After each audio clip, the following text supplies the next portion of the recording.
अरे अगर आप में दम था तो आप उस राजनीतिक पार्टी का झंडा क्यों नहीं जलाया जो सबसे ज्यादा अत्याचार समाज पे करते हैं? अगर आप में दम था तो आपने उस संगठन का झंडा क्यों नहीं जलाया जो भारत के अंदर तिरंगे को आज भी एक्सेप्ट नहीं करते? अगर आप में दम था तो आपने उस विचारधारा, उस संगठन का झंडा क्यों नहीं जलाया जो सरेआम खुलेआम अनुसूचित जाति को मारने की बात करते हैं? इतना ही दम है तो ये 3 झंडे जला के दिखाओ, तब हम आपसे बात करेंगे। सर, आगरा से एक कुछ फोटोग्राफ्स वायरल हो रहे हैं जिसके अंदर बहुजन समाज का जो झंडा है, जो उसको बसपा का कहा जाता है, उसके अंदर मान्यवर श्री काशीराम साहब के फोटो हैं और बाबा साहब का जो झंडा नीला रंग का था उसको जलाने का फोटो वीडियो वायरल हो रहे हैं, तो इसको किस नज़र से देखते?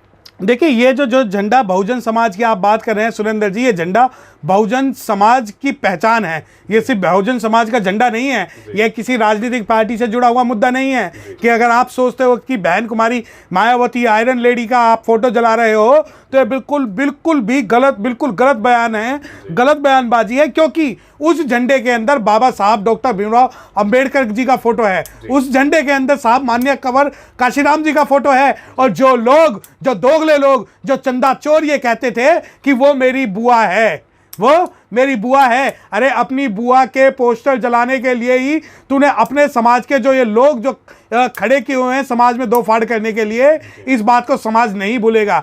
देखिए, मैं आपको एक बात बताना चाहता हूं कि जो कदम है, जो कोई भी जो ये जिसने ये जो जलाए हैं, मैं उसे चैलेंज करना चाहता हूं कि खाल निकाल देंगे हम आज भी। और बहन जी की तरफ आंख उठा के देखना है। और जो ये लोग कहते थे कि ये बहन हमारी बहन है, हमारी बुआ है और हम उनके खिलाफ नहीं जाएंगे, हम उनका सम्मान करते हैं, वो हमारा समाज है, उस व्यक्ति का अभी तक एक भी बयान नहीं आया है। बहुजन समाज पार्टी के कार्यकर्ताओं को कमजोर समझने की भूल ना करें। हम कानून की भाषा भी जानते हैं, संविधान की भाषा भी जानते हैं, और अगर आप में दम है तो कानूनी तरीके से और संवैधानिक तरीके से जहां बुलाओगे वहां आ जाएंगे। और मैं चैलेंज करता हूं कि तुम्हारे लिए हो सकता है कि तुम जश्न मना रहे हो माननीय कुमारी बहन कुमारी मायावती जी के झंडे को जलाकर। ये तुमने जो समाज का अपमान किया है, जो बाबा साहब डॉक्टर भीमराव अंबेडकर जी का अपमान किया है, जो साहब काशीराम का अपमान किया है, और सबसे बड़ी बात जो क्रांति, नीली क्रांति,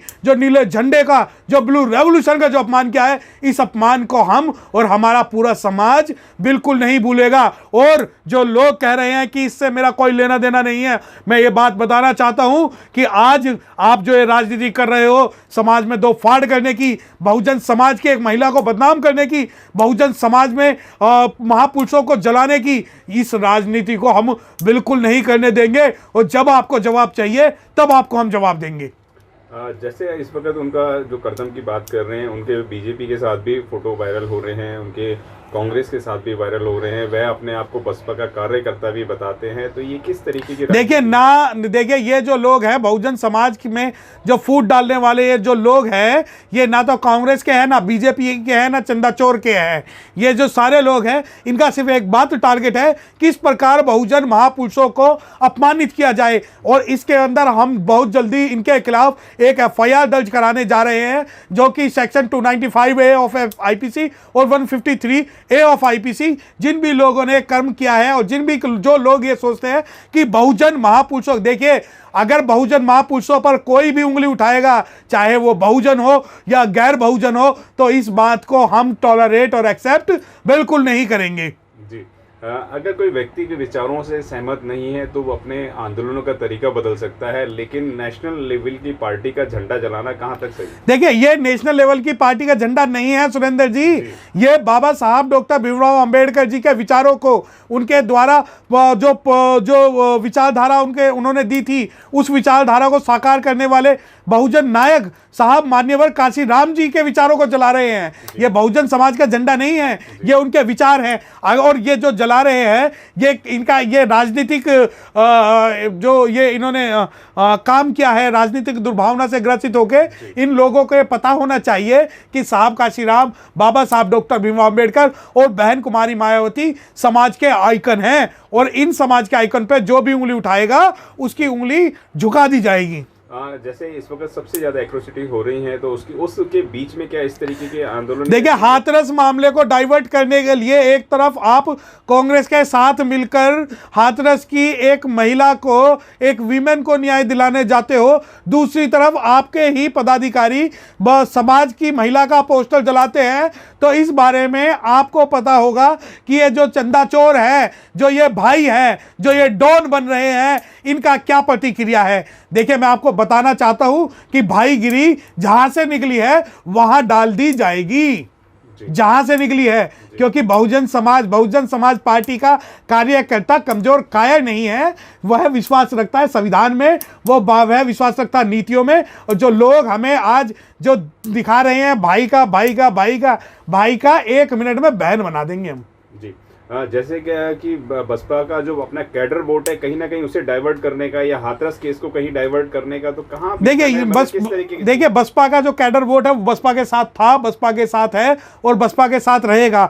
हाथरस मुद्दे को डाइवर्ट करना इनका एकमात्र मुद्दा है, ताकि जो अनुसूचित जाति का संपूर्ण समाज जो एक मुद्दे पर लड़ाई लड़ रहा है, उसमें से कुछ % लोग जो है इस मुद्दे की बात करें, और ये जानबूझ के इस मुद्दे को इस वजह से लेके आए हैं ताकि पूरी की पूरी जो लड़ाई है वो विभक्त हो सके और हमारा हाथरस से फोकस होके और इनकी तरफ चला जाए। पूरे देश के अंदर इस तरीके का कार्य किसी ने नहीं करा, लेकिन बसपा के कार्यकर्ता से ही इस तरीके का कार्य करवाया जाता है। तो कौन लोग हैं इसके पीछे, क्या लगता है? देखिए, ये बसपा का कार्यकर्ता नहीं है, बसपा का कार्यकर्ता मर जाएगा, परंतु बाबा साहब डॉक्टर भीमराव अंबेडकर, माननीय साहब काशीराम और बहन कुमारी के सम्मान में कोई कमी नहीं आने देगा। ये लोग कभी नहीं थे, ये अपॉर्चुनिस्ट लोग हैं जो सिर्फ पार्टी में अपॉर्चुनिटी के लिए आए होंगे। वैसे मैं नहीं कह सकता कि ये बसपा का कार्यकर्ता था या बसपा का कार्यकर्ता है, क्योंकि उसे पता होता कि बाबा साहब डॉक्टर भीमराव अंबेडकर जी का पोस्टर फोटो जलाने का परिणाम क्या होता है। तो मैं नहीं मानता कि ये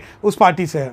पूरे देश से इस पे बड़ा गर्मजोशी का माहौल बन गया है, लोग अपने अपने तरीके से अपनी प्रतिक्रिया दे रहे हैं। FIR भी कई जगह से लॉन्च हो चुकी है और उन्होंने जो कदम थे उन्होंने अपनी माफ़ी भी मांग ली है। तो क्या माफ़ी मांगने से ये चीज़ें खत्म हो जाती? देखिए, पहले तो आप समाज का नुकसान कर दीजिए, पहले समाज का आप अपमान कर दीजिए, उसके बाद माफ़ी मांग लीजिए। ऐसा नहीं होगा सुरेंद्र जी, ऐसा बिल्कुल नहीं होगा कि आप माफ़ी उस चीज़ पे दी जाती है जो चीज़ें एक्सेप्टेबल हो। जो चीज़ें एक्सेप्टेबल नहीं है, आप पहले समाज की इज्जत उछाल दो, समाज को कमज़ोर मान लो, उसके बाद माफ़ी मांग लो। अगर आप में दम था तो आप उस राजनीतिक पार्टी का झंडा क्यों नहीं जलाया जो सबसे ज़्यादा अत्याचार समाज पे करते हैं? अगर आप में दम था तो आपने उस संगठन का झंडा क्यों नहीं जलाया जो भारत के अंदर तिरंगे को आज भी एक्सेप्ट नहीं करते? अगर आप में दम था तो आपने उस विचारधारा, उस संगठन का झंडा क्यों नहीं जलाया जो सरेआम खुलेआम अनुसूचित जाति को मारने की बात करते हैं? इतना ही दम है तो ये 3 झंडे जला के दिखाओ, तब हम आपसे बात करेंगे। धन्यवाद। अगर आपने अभी तक हमारा चैनल सब्सक्राइब नहीं किया है तो सब्सक्राइब करें और घंटी का बटन बिल्कुल भी दबाना ना भूलें, ताकि सभी लेटेस्ट खबरें पहुंच सकें आप पे सबसे पहले।